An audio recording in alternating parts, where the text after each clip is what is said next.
పశ్చిమ బెంగాల్ రాజకీయ చరిత్రలో సరికొత్త శకం ఆరంభమైంది. రాష్ట్ర చరిత్రలో మొదటిసారిగా భారతీయ జనతా పార్టీ అధికార పీఠాన్ని కైవసం చేసుకుంది. బెంగాల్ నూతన ముఖ్యమంత్రిగా సువేందు అధికారి ప్రమాణ స్వీకారం కూడా చేశారు. అయితే ఈ ప్రమాణ స్వీకారానికి నరేంద్ర మోదీ ముఖ్య అతిథిగా హాజరయ్యారు.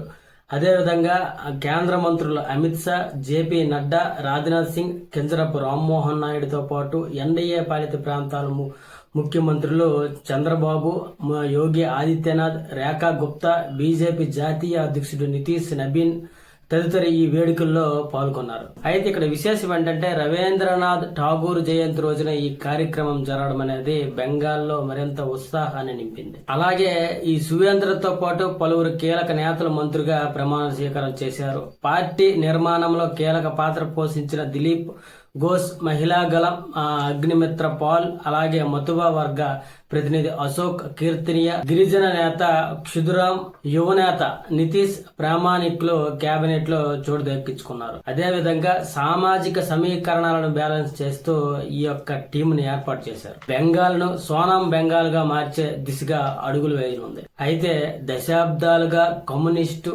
టీఎంసీ పాలన తర్వాత వచ్చిన ఈ మార్పుపై బెంగాల్ ప్రజల్లో భారీ అంచనాలు నెలకొన్నాయి. అయితే 55 ఏళ్ల వయసు కలిగిన సువేందు అధికారి 1970లో తూర్పు మెదినియాలో జన్మించారు. మొదటి నుండి రాజకీయాలపై ఆసక్తి ఉండగా ఆయన అంచెంచెలా ఎదిగారు.